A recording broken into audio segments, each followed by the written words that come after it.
our next speaker is Aaron. Our next speaker is Aaron Timoshanko, and Aaron's talk really leads into influencing government policy change, which, you know, is what we need with this BSL. To give you some background, Aaron is a PhD candidate at Monash University, completing a doctorate in the field of animal law. Prior to this, Aaron worked as a commercial solicitor after being admitted to practice in 2009.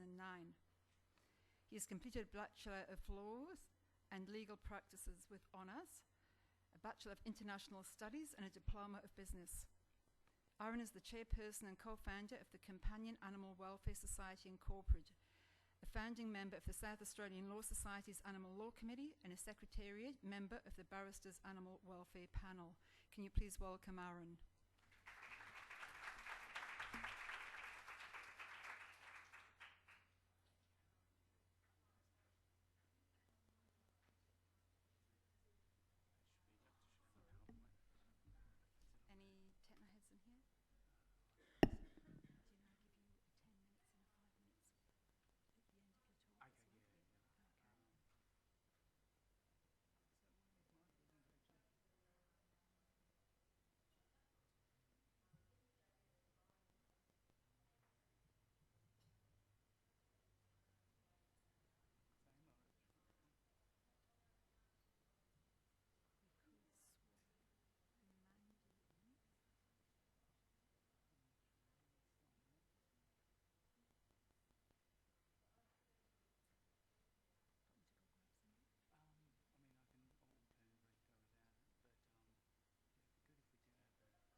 Slight technical hitch. Yeah, that might be good, yeah, if you don't mind. Sorry? Yeah, was it just on the screen for you? Like on the... sorry, no, I'm a Mac user, so it's been a while since I've used a PC.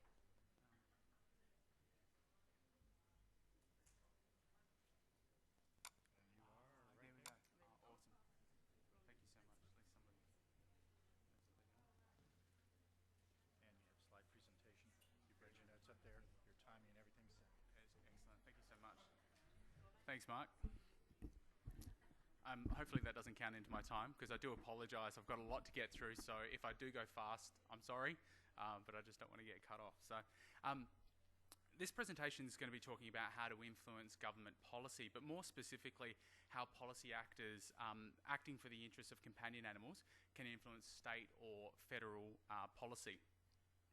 Now this presentation is broken into three parts, and so the first section I'm going to be talking about the three main influences of government policy. Can everyone hear me okay?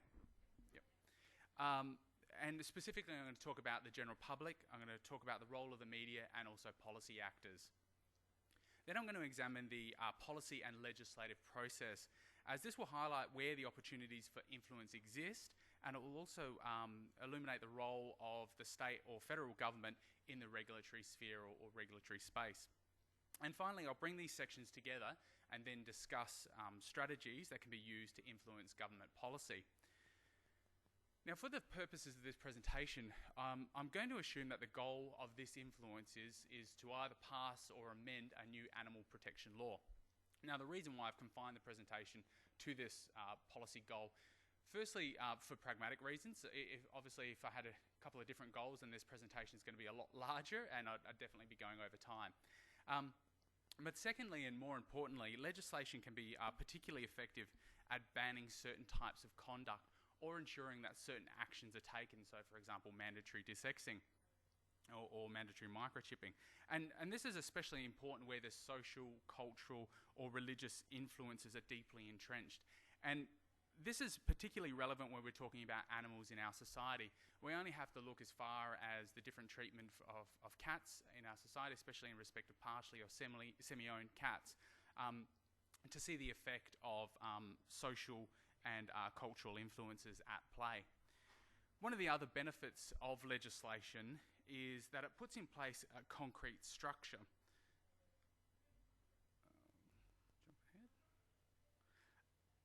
It puts in place a concrete structure in terms of what a person can or cannot do and what the penalties are then for non-compliance. And it also provides resources for enforcement. Now, obviously, whether these, this allocation of resources is going to be sufficient for resources, for enforcement activities is another question entirely and beyond the scope of this presentation, but at least there's been that allocation. And finally, legislation plays an educative role in society. Sorry, I did jump ahead too far there. This is often overlooked in the debate about whether legislation should be implemented in trying to address a policy issue.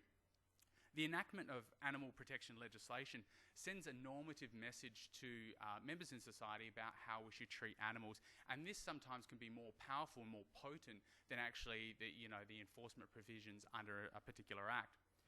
But having said that, not all issues are going to be appropriate for legislative amendment. For example, legislation won't be appropriate where there is inadequate enforcement of existing legislation, and this is going to be better handled through lobbying activities, or in instances where there might be a decision, one or more decisions of a public official, and this is going to be better addressed potentially through court action.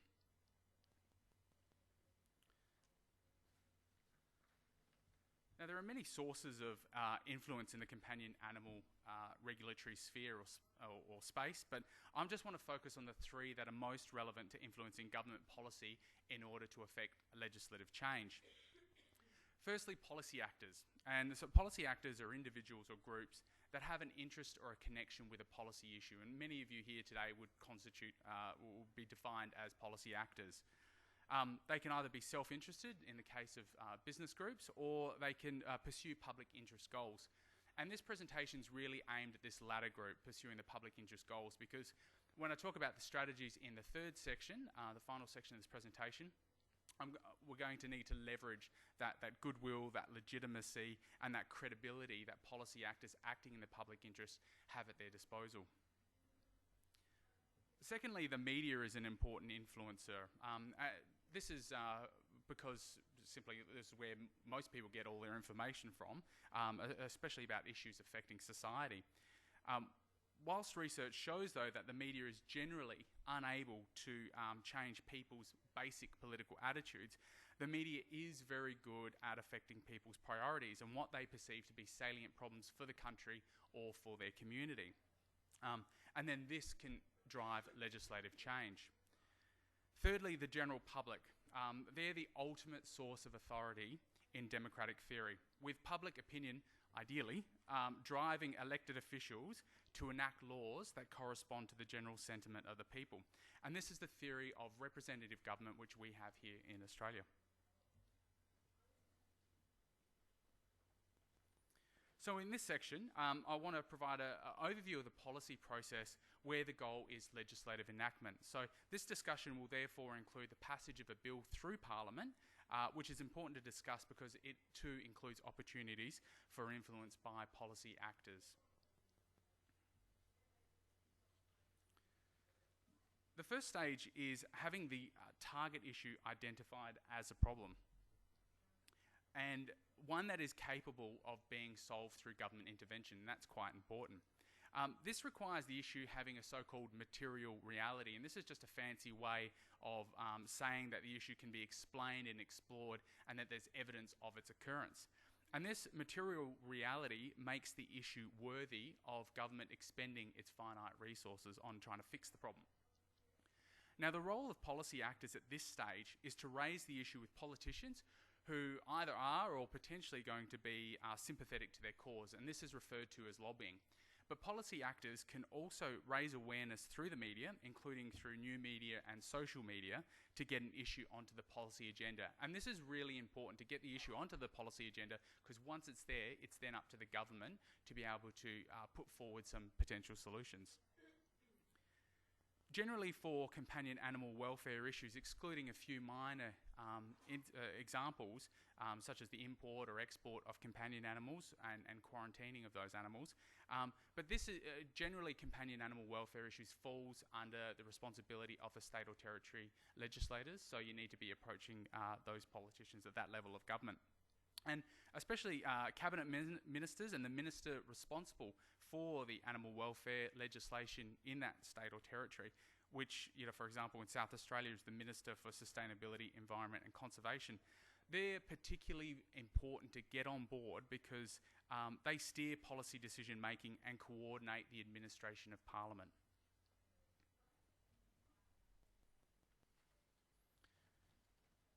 The next stage in the policy process is the development of a range of potential solutions to effectively address the problem, the identified problem. This stage is heavily influenced by the availability of government resources and also the political climate at the time. The goal for policy actors here is to ensure that their legislative proposal is amongst these solutions, and through research and evaluation of other potential solutions, that their legislative solution is seen as the most viable or most effective.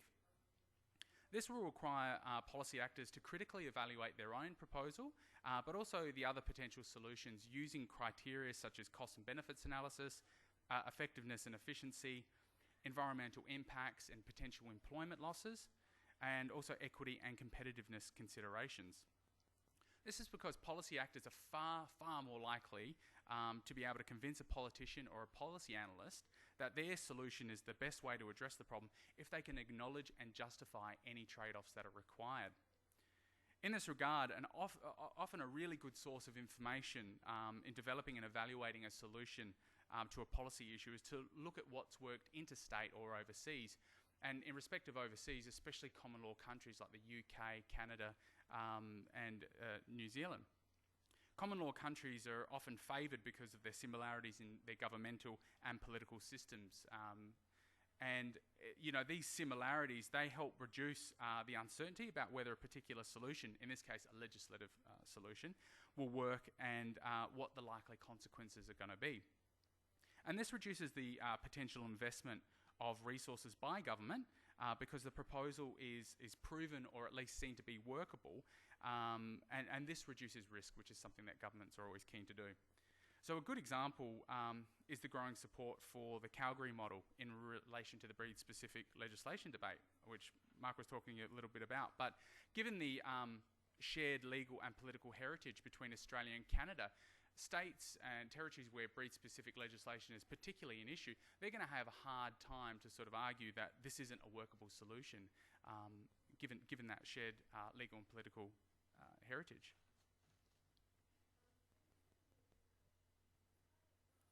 The third stage generally consists of a period of consultation with interested and affected parties. This is generally where policy actors have the greatest ability to influence government policy. Now, to ensure that you don't miss out on a public consultation period, and you may have found out only a few days before, there's a few things that you can do. You can either register for updates and notifications through the relevant government department's website. Policy actors, especially if you're acting like within an interest group, you can actually write to the department and ask to be acknowledged as a stakeholder. Okay.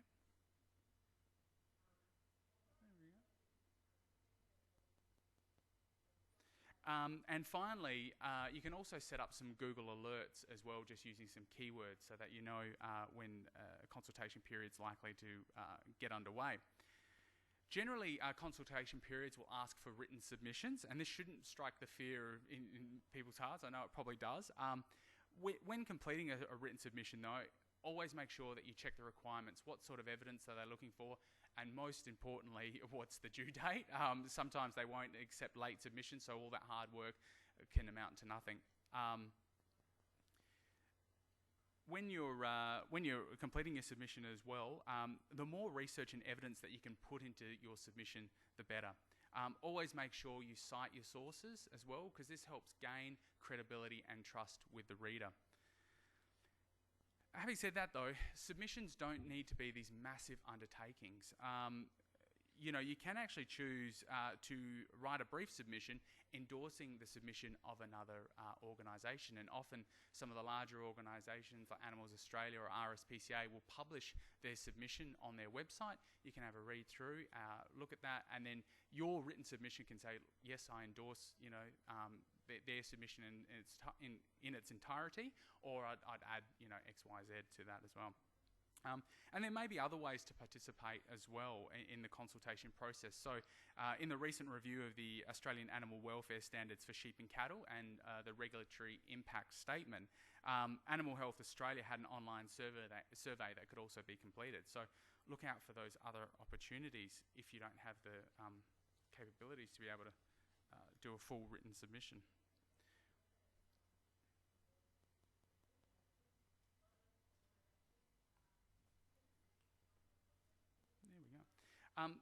Now, the Companion Animal Welfare Society put in a submission during the consultation period for the Select Committee on Dogs and Cats as companion animals in South Australia, with the committee recently handing down its recommendations. For those who are unfamiliar with the Select Committee, it was established in 2012, November 2012, with its goals to eliminate cruelty and reduce the numbers of unwanted animals being euthanized in the state. Now, some of the key recommendations, and these are actually the terms of reference, but some of the key recommendations that came out from the Select Committee include the introduction of an enforceable breeding standards and a breeder licensing scheme for cats and dogs. They also recommended the inclusion of breeders' licensing number in all advertising and on the animal's microchip. Mandatory microchipping for all cats and dogs prior to sale or transfer was another recommendation, and mandatory desexing of all cats, although they did unfortunately soften this a little bit and recommended that it could be satisfied by providing a commitment at the point of sale to desex a cat. But during this consultation period, 168 written submissions were received, which isn't a bad effort for little old South Australia. Now, not all of these submissions were lengthy, but they were still effective at demonstrating a level of public support for a particular issue or one of the terms of reference.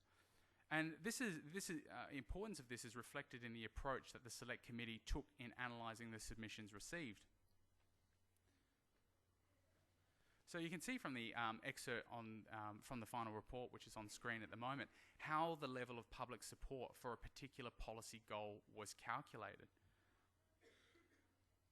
And this type of approach isn't uncommon. They've just run down the list, tallied it all up. Now, at this stage, we're not too sure if all the committee's recommendations are going to be picked up in their entirety. There's no bills being drafted yet, which is hopefully going to be the next stage in the process, and which is an excellent segue to my next slide. So the next stage in the process is for the drafted bill to be introduced into Parliament. The bill can either be introduced by the relevant government minister or a member of Parliament who is not a member of the executive, and this is referred to as a private member's bill. Now, the problem with private members' bills is they generally don't pass unless they won't pass unless they've got the support of government. But there is a role in putting forward a private member's bill, even if it's just raising awareness about a particular issue. So the first stage, as the bill passes through Parliament, is the first reading, and the bill is introduced or tabled, and there's no debate at this stage. Just a copy of the bill and the explanatory memorandum is given to all the MPs, and then it's published on the Parliament's website. The next stage usually happens immediately, and this is the second reading, with a minister moving that the bill now be read a second time. And he or she then makes a speech explaining the purpose and the general principles and the effect of the bill. At the end of the minister's speech, debate on the bill is adjourned to give other MPs a time to go away, study the bill and its effects before speaking and voting on it, and to provide opportunity, most importantly, for public discussion and reaction. And it is at this stage that policy actors can lobby members of Parliament and let them know, start petitions whether to support or oppose the bill. The second reading debate follows then, and this is normally the most substantial debate that takes place on a bill and may cover reasons why the bill should be supported or opposed and what amendments are going to be required or whether an alternative policy solution should be adopted instead. And then the next stage is the consideration in detail. Now, this stage may be skipped if all the MPs agree, but when the bill, if it is successful and passes the second reading debate, the bill will be considered in detail and they go through it clause by clause.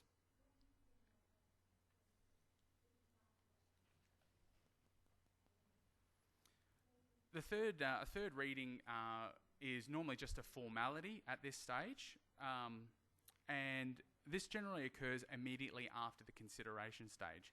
For bicameral parliaments, so this is all states excluding Queensland and also excluding the Northern Territory and the ACT, but then the bill has to go through the same process in the other House of Parliament before then it's either submitted to the Governor-General in the case of federal legislation or the Governor for royal assent, and then it becomes an Act of Parliament.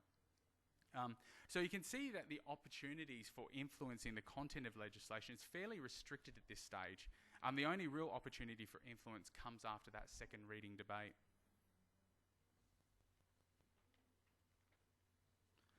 So now I want to bring the two previous sections together and discuss the specific strategies that policy actors can adopt to efficiently and effectively influence policy process in pursuit of achieving legislative change. The strategies that I want to discuss, and there are more than the three that I'm going to talk about, but they fall into three broad categories. Contacting decision makers, especially MPs in Parliament, getting the attention of the media, and also mobilising public support. Now, which strategy you adopt, unfortunately, is not. I'm not able to provide that answer to you because it's going to depend on what the issue is and specifically where the issue is in the policy development process. And there's other variables that need to be taken into account as well. So, you know, what the current political landscape is, whether there's an election coming up, whether there's just been an election. And you also need to take into account, especially if you're acting within an interest group, your own organisation's strengths and weaknesses. And these factors then should inform what strategy you adopt and when.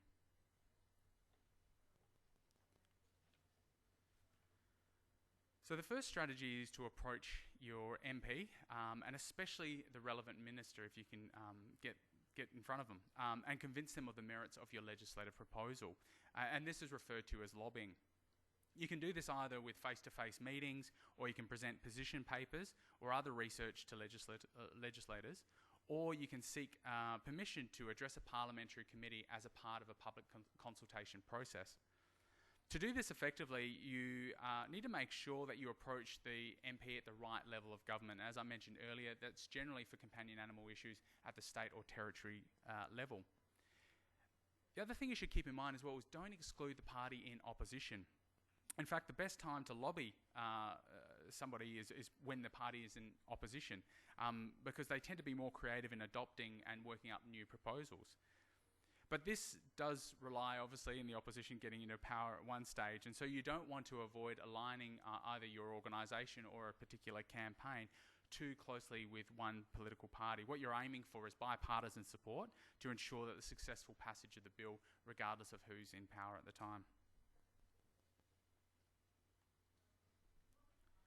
Now, there's an often mistaken view that the media is only accessible to businesses or well-resourced groups. But this isn't necessarily the case. I mean, I won't lie to you, it certainly helps, but it's not an essential element. A good example of this is the use of the media by environmental groups in the 1980s, who through political protests and stunts were able to secure TV footage, and you know, they were able to raise awareness about some of the issues, and this forced policymakers to address their concerns. However, engaging with the media isn't without its risks for policy actors. So just as issues can be authenticated and dramatised by the media, so too can they be trivialised and fragmented. And this may be attributed to the tendency among the press and television broadcasters to seek out and present the most extreme side of both sides of an argument. Arguably, this is related to the media's need to make a profit. After all, the media aren't there to inform the electorate. They're there to sell advertising. And the only way they can do that is by having a large audience. And if the audience want sensationalised big headlines, that's what they're going to deliver. So what does this mean for policy actors wanting to get an issue some attention through the media? Well, it highlights the importance of being able to package up stories or frame an issue in a way that's appealing or resonates with the general public, or if you're targeting a specific media source, that it appeals to their audience. This is so important that the ability to package up stories is said to be, by some commentators, the new currency of political influence. So this is a really important skill to master.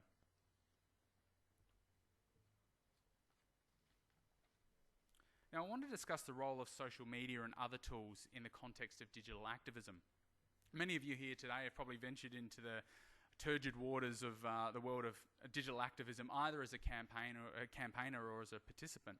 And the most popular tools for digital activism are up there: Facebook, Twitter, YouTube, mobile technologies such as SMS and smart mobbing, and host organisations such as avaz.org, getup.org and change.org.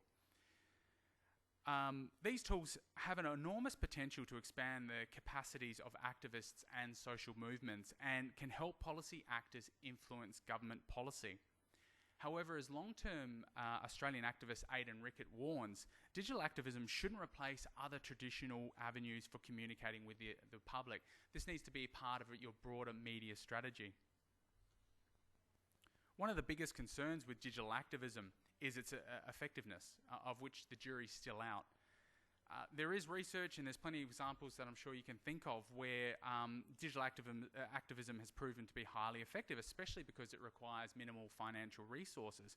But there are those who claim that it's nothing more than a distraction. In this debate, I'm probably classified somewhere as a techno-realist. As chairperson of Cause Inc., I've had first-hand experience with many of these tools, and I'm sure you guys can relate as well. But you post something on Facebook, information about a rally or a fundraiser, you're getting lots of likes. It feels like there's getting a bit of uplift, a bit of momentum behind it, but then there's a real world, some sort of call to action, and you get little follow-through. And I call this like button activism, and I apologise if somebody else has coined that before me. But you know, the very real danger with engaging with members of the public through this new media is it makes people think that their concerns about an issue have been heard, or that they've made a difference by clicking like or sharing it with their friends, which is obviously not the case, as we all know. This isn't to say, obviously, that there isn't a role for digital tools, but we just need to adapt our knowledge and our expectations. You can't call a campaign a success unless your digital efforts translate into some real-world action. And to give you an example of adjusting expectations, I was at a BSL rally recently, and I was speaking with somebody, and they were saying for Facebook events, you can expect about 30% of people attending to actually show up. So it highlights the need to be strategic with your use of digital tools. Be clear about what you want to achieve with their use, and this will help inform what tools you use and when. And keep focused on the goals of the campaign rather than getting bogged down in the tool. Whatever tool you use, remember it's not the campaign, and the very last thing you want to do is have a tool that's causing friction within your group. If you're interested in wanting to find out more about it, I've got a good free resource about Facebook, about using Facebook effectively, and that's the DigiActive Guide, which is on screen at the moment. I've also got a link at the end of the presentation, which has got a few other resources there for you as well, if you don't get that link down. So the final category of strategies for influencing public policy for legislative change is the mobilisation of public support. The effect of this is premised on a healthy representative democracy, and one in which policy actors alert policymakers to the opinions of citizens. And the idea being that once alerted to public opinion, elected officials will enact laws that meet the needs and desires of the general will of the people. Excuse me. Now, there are numerous ways that policy actors can demonstrate the strength of public opinion on a particular issue, but I'm going to confine myself just to talking about the protests, marches and rallies, and also petitions and letter writing campaigns. Protests can be a particularly effective way of getting an issue on the policy agenda, as it raises public awareness and it demonstrates to policymakers the level of concern in the community about a particular issue. Protesting, therefore, is less effective later in the policy development process. Now, there's some research which I came across. It was conducted in the US, and it only looked at significant domestic policy issues, but that held that protests only had effect in less than 3% of policy outcomes. The research found that the biggest influences conducted by interest groups were providing general support and lobbying activities, which accounted for 22% and 16% respectively of policy change. So these findings suggest that protesting may not directly influence policy, but it's still a useful tool at raising public awareness and acting as an impetus for government action. Petitions and letter writing campaigns are also effective in demonstrating public support for a particular issue. Therefore, petitions are particularly effective at the earlier stages in the policy development process, or when a bill is before Parliament and you want to demonstrate to MPs the level of support or opposition for a particular bill. And this includes in its digital forms as well. Some of the digital activism host organisations such as GetUp, Move On and Avaz are being held by some commentators as experts in campaigning for legislative change. However, digital petitions and system-generated emails, just looking at it realistically, are surely going to be given less weight by MPs receiving them. But it still provides a measure of the public sentiment on a particular issue. So there is still value there.